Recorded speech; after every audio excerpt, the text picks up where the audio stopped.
Hey, here are 5 stupid things I've noticed about the 4th of July. Crepe paper patriotism.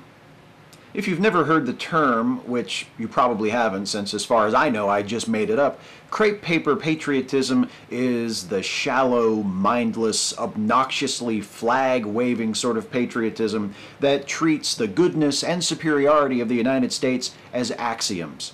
It's the only kind of patriotism allowed in the U.S. during the 4th of July when we celebrate our independence from Great Britain. And there are other ways the 4th of July enables us to celebrate our independence in style. For one thing, it romanticizes and caricatures history. King George was being a total bitch and just bossing the colonists around and raising taxes just because he could, so a bunch of patriots got together and they chucked some crates of tea into the Boston Harbor, and then they all met up in Philadelphia and they were like, hey, man, let's just declare independence. And so they did. And that was July 4th, 1776.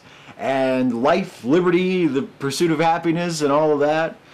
George Washington and Ben Franklin and don't fire till you see the whites of their eyes, you know. Of course, the Revolutionary War had already begun in 1775 and would last until 1783, and we probably would have lost if not for the intervention of the French and the Spanish, not to mention several American Indian nations who we turned on and pretty much wiped out like as soon as the war was over. And we became an independent nation after the Revolutionary War, a slave-holding nation, which we wouldn't correct for another 80 years after that, and then only through another, even bloodier, more tragic war. But hey, who wants to think about that shit on Independence Day, huh? Did I mention Betsy Ross? She was pretty cool, right? Pretty cool and uncomplicated. Good old Betsy Ross. It's an excuse for Americans to do all sorts of irritating things. How many activities that I hate are a part of our traditional 4th of July celebration? Let's see. There's parades, there's marching bands, cookouts, family reunions. Fucking family reunions? If I wanted to hang out with my extended family, an annual scheduled reunion wouldn't be necessary, would it? It celebrates the wrong thing.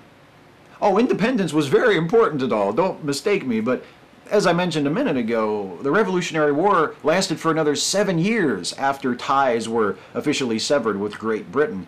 And then it was 1788 before the Constitution was ratified, and 1789 when the government framed in that Constitution finally went into operation. And I would argue that the Constitution had a much greater influence on the country we ultimately became, both legally and culturally.